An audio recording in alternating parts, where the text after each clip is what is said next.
When humanity was first discovered, it was sheerly by accident. A misjump had actually sent the ship into that sector's asteroid belt. However, it might have been damaged, at least it didn't end up in the Oort cloud, or it would have never found its way out before being totally destroyed. That being said, they did have to stop for repairs, and they did have to aim for the closest M-class planet they could find, this being the third planet from its star. As they began to plummet through the atmosphere, they were immediately confronted by non-orbital aircraft. This aircraft stayed right next to it and watched them as they made their descent. Even the dumbest of species could have seen that that ship was severely damaged and was absolutely no threat. And the humans simply watched it as it came down towards one of their continents. As it began to crash down onto the world, it was odd. They didn't seem to be facing any resistance. You would think that a planet that was already occupied would have some sort of defense forces or anything like that, especially against a ship this large. However, the humans seemed to simply watch and seem unimpressed by what they seen. That being said, when they began to reach out, those inside the spacecraft, they found that the atmosphere was extremely thin for them and had to wear breathing masks to make sure that it condensed the amount of oxygen needed for their bodies to attain itself. Not to mention the sudden shift from almost 3 times the amount of gravity they're used to did not bode well for them. However, when they did finally leave their ship, though faced with a lot of primitive projectile weapons, no one fired. Instead, they sent emissaries. This would take several of the humans' days before a full translation was fully achieved.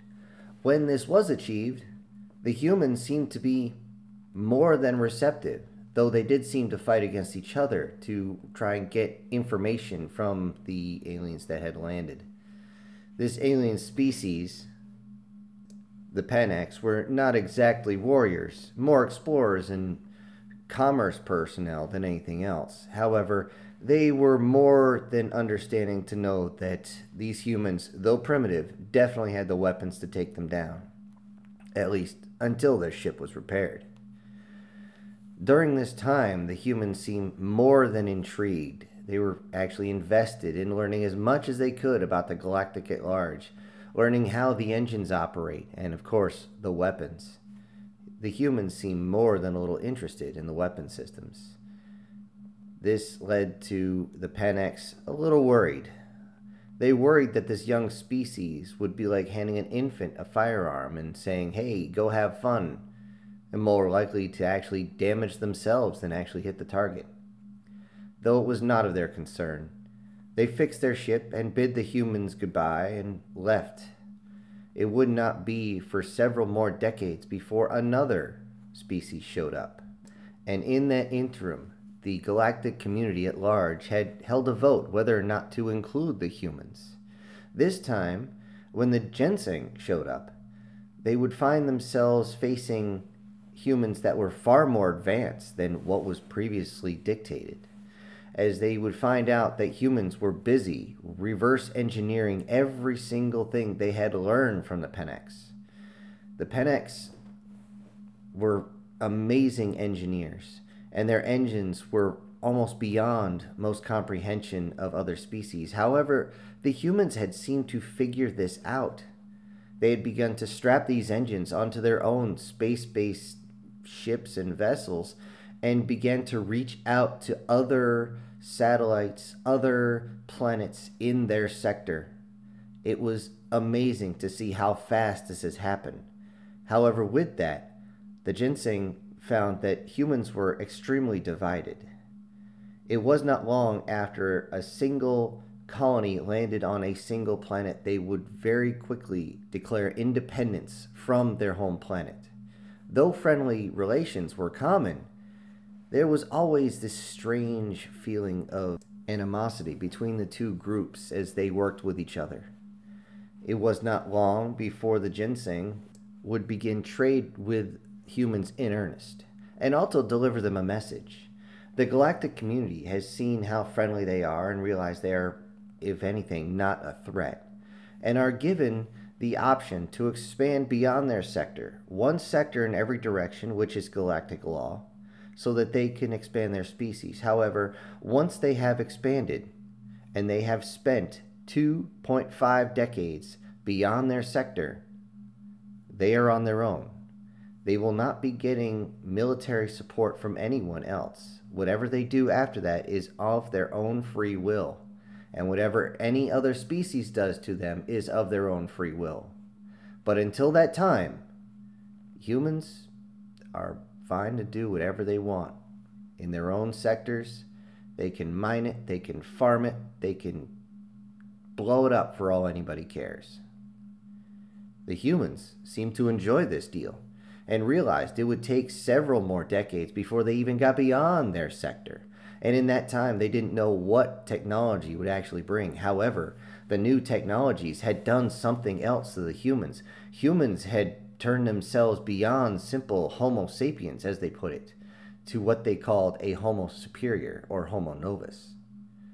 What this did simply was to enhance all the abilities that humans naturally have. Humans now seem to have a faster reaction time, better hand-eye coordination, could think much faster than their predecessors, to include the addition of the CNI, cranial neural interface, and began to actually encasing themselves inside their own ships. Some humans would not leave their ship for decades at a time, as they basically ran every single part of the ship with their brain, this brain being its own supercomputer. As they did this, the ginseng watched and reported everything back to the galactic community. Everyone was amazed at the growth of the humans. This was amazing, it was astounding, and it was scary. Everyone worried what would happen with the humans. Would they reach out beyond and begin to crush everyone? Would they start pushing their beliefs on everyone? Would they begin to take over commerce and suddenly take over all the financials around the entire galaxy? They seem to have the ability to expand well beyond what anyone would have expected. In contrast to most species, when given these options, it takes them several centuries to even finish colonizing their own sector. It is very well known that it is a very slow process, but not for the humans. The humans seem to have some sort of workaround, and yet no one could figure out why. The ginseng, though the most common trading partner, was always very nervous around humans. Nervous not because their gravity was so much greater than everyone else's, which made them incredibly strong. Not because their atmosphere was so thin, which made it difficult to breathe on a human ship. It was actually to the point of people would pass out. No. It was the fact that humans had this uncanny ability to take technology, look at it from several different angles at the same time, and figure out a more efficient way. It wasn't until the humans had finally reached out to the last sector that suddenly there was a bullseye on their face. It wasn't the ginseng. No. The ginseng wanted them as a trading partner. It was the Ngiri. The Ngiri were several sectors away. However, they were more warlike personnel and looked at the humans as, well, target practice, if nothing else. They believed the humans didn't have anything to stop them. And the Ngiri decided that they would first take down the outer colonies in one of the sectors in a blitzkrieg-style attack, and they would go in with everything they could. The Ngiri, these large feline-looking aliens, their paws very large, and their stance large as well, standing damn near 13 feet tall, compared to humans only 6. They did move very fast, the Ngiri. However, never pull an Ngiri's tail unless you want to be swatted really hard. Think of it the same thing as walking up and grabbing a girl on the never mind. When the Ingiri originally assaulted, they expected a small colony at best, but no, the humans had actually built up almost fortresses, as what it seemed like, but instead these were simple colonization cities that were prefabricated and dropped in and simply built on top of to create living cities, things that people could survive in while beginning to reach out and continue to terraform the planet. The terraforming, it was clear, was already taking place. The Ingiri were amazed and wanted this technology, but they were not going to barter for it. They were simply going to take it. As it stands, to terraform a single planet takes about 5 centuries. The humans, at their rate, would be able to get it done in 5 human years. This was absolutely unprecedented. And the Ingiri would now end up holding this technology, and they could not only use it for themselves, but they could sell it at such a high price that they would be brought up to the pinnacle of the galactic community just in trade alone. Now they really wanted this planet. As they struck every single planet, satellite, and space station in that sector at the same time, the humans sent out a distress signal, and the Ingiri laughed, thinking, oh, these are simple civilians. They will be easy to take down. However, the Ingiri did not understand that humans are extremely territorial, and if you threaten their families, they will fight with reckless abandon. The Ingiri respected this. They also respected the protection of their own families and their own lands. If the humans had just rolled over and surrendered, the Ingiri would have rounded them up and killed them all, but instead the Ingiri faced them in what they believed was honorable combat. For honorable combat, you do not cook the planet with nuclear devices. You do not send chemical warfare down there and destroy the planet. As they wanted the planet itself, why would you destroy it? Instead, they sent down their shuttles, screaming through the atmosphere, and landing with a dramatic crash as they didn't even seem to have landing gears. They skid across the ground. Both sides and the top opened up, and the Ingiri charged out, weapons drawn, and began to fire. What they were not fully expecting was the amount of humans that were actually armed, and began to use a strange projectile weapon that began to fire again and again and again. The sharp ears of the Ingiri had to be held down several times, as the pain in their head from these massive blasts of sound was unbelievably painful. However, it wasn't long before they sent down a style of helmet to actually protect themselves from the pain that was caused by the sound itself. However, that was nothing compared to the feeling of these metal pieces flying into their bodies, even past their protective suits. As they realized they would need to breathe more, the humans still could survive on far thinner atmosphere than anyone else, and the Ingiri knew this. The only thing that stopped them from screaming that horrible battle roar that they would was the fact that they had to wear a full face mask to make sure that they could still breathe. The humans figured this out and realized that if they simply damaged the tubes, it would not be long before an Ingiri was running back to his own lines, trying desperately to get any type of air so that they did not suffocate. However, these were still civilians, and they did not have a lot of weapons. The call for help had gone out, but they wondered if they would possibly be able to get there. To the Ingiri's surprise, 7 ships showed up. 7. These were small ships. The humans call them corvettes. Very lean, very fast. Not particularly armed, but very well armored. The Ingiri energy weapons and projectile weapons seemed to almost bounce off the hull. However, it would definitely knock the ship sideways if hit hard enough. It was obvious that these ships were sent to help, but what the hell could such small ships do? Instead of engaging the fleet, they simply ducked down towards the atmosphere of the planet and began to drop things out. The Ingiri believed they were supplies for the civilians, However, it wasn't long before these metal, strange teardrop-looking devices began to pop parachutes. Why would they have to slow down if they were simply full of supplies? It would not be obvious to the Ingiri until the pods actually hit the ground and the doors popped open.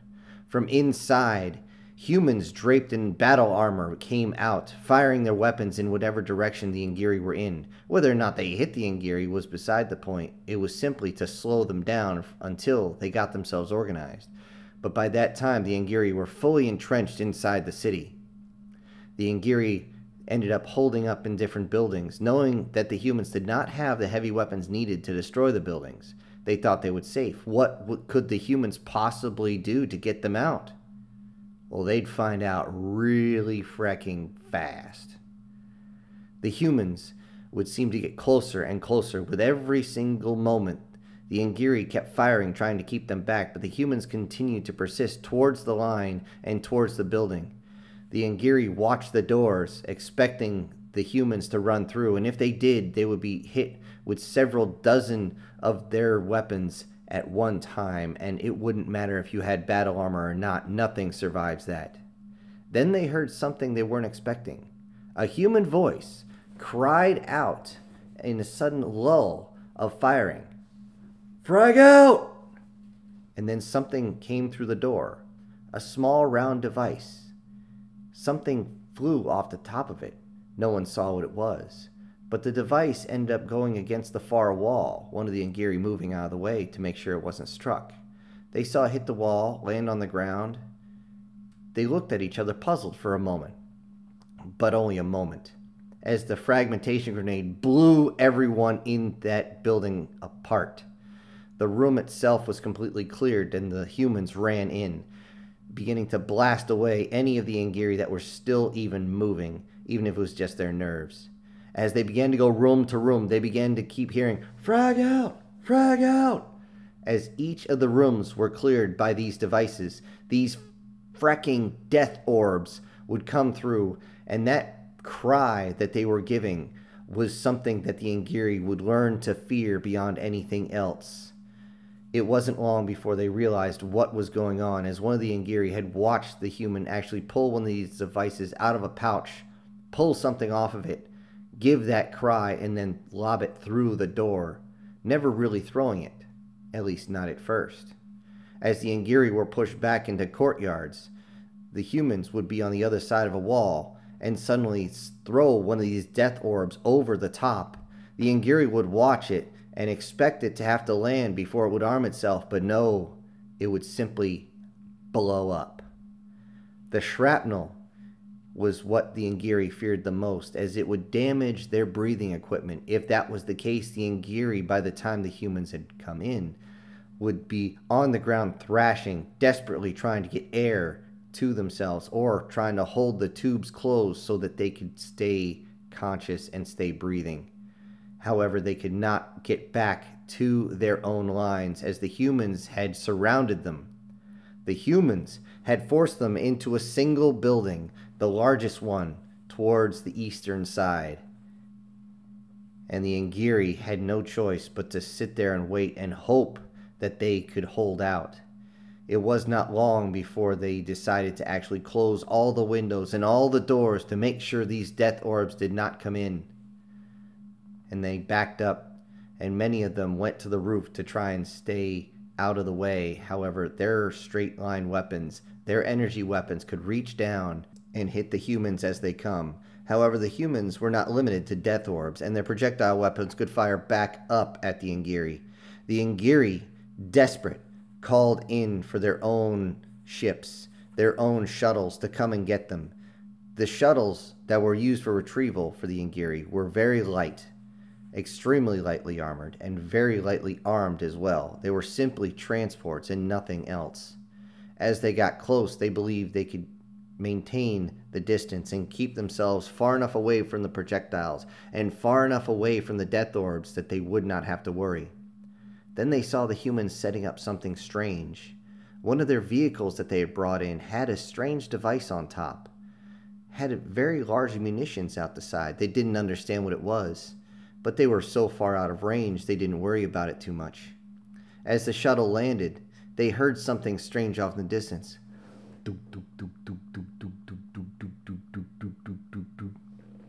They all looked at each other.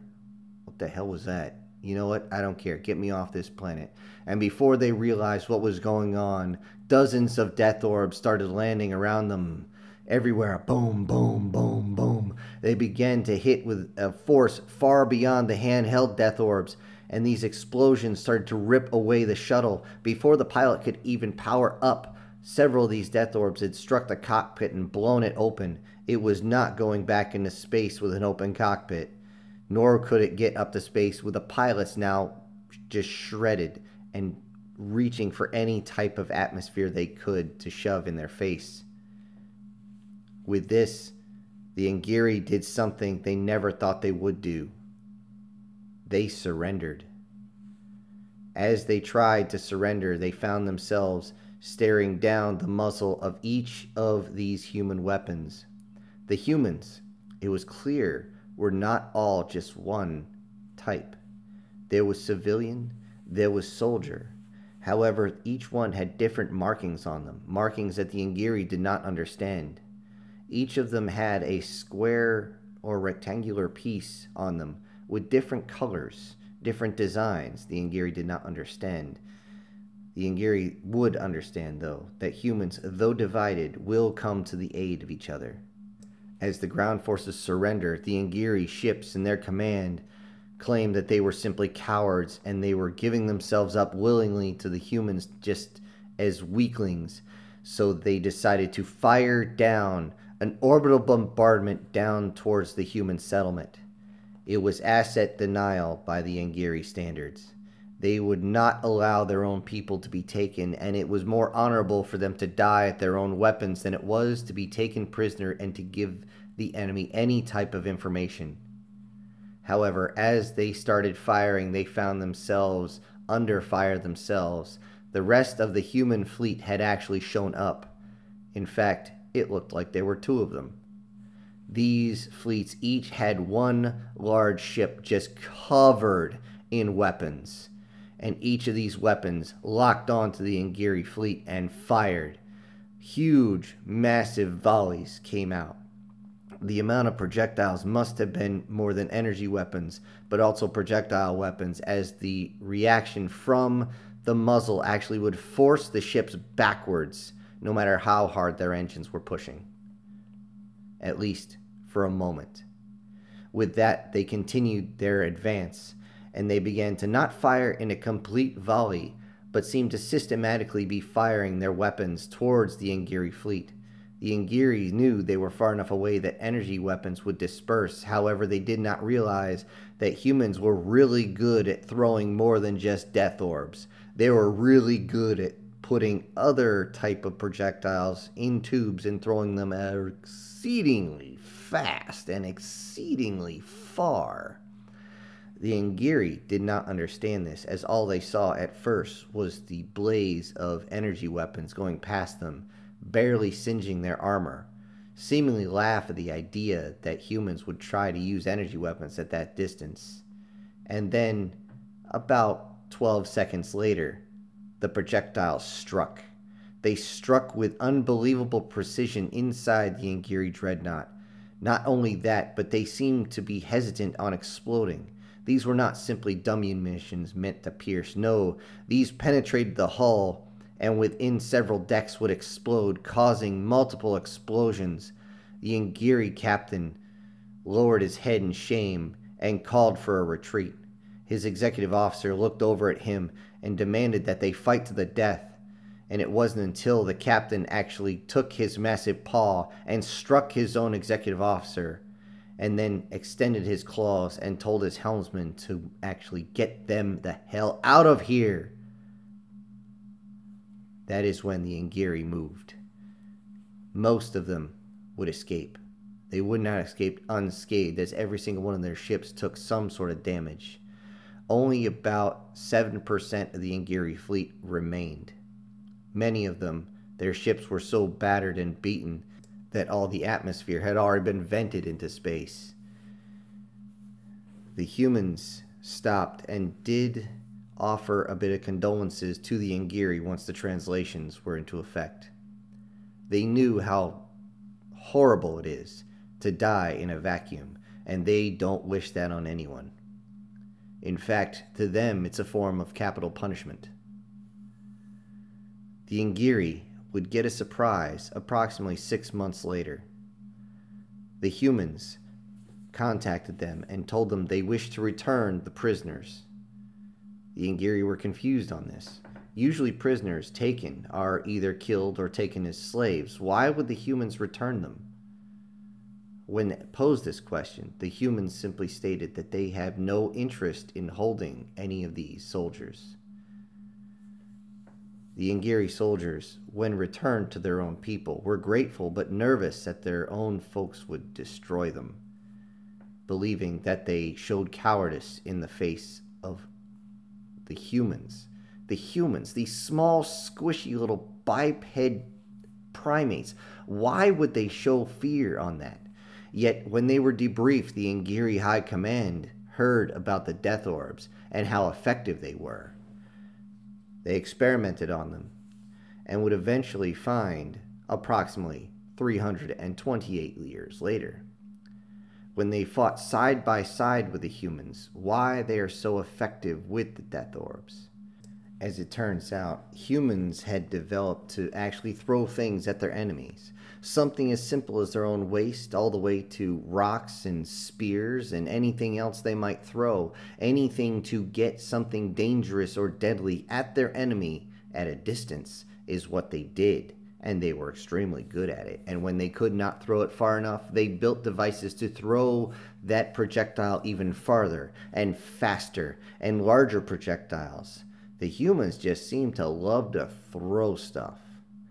And when it came down to the Ngiri begging for help from the humans, as the Palmettos decided to actually take down the Ngiri, believing they were now weakened by the humans.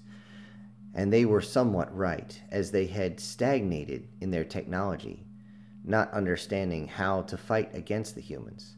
The Palmetto had built themselves up massive ships that they would simply land on the planet and use their weapons as a mobile base.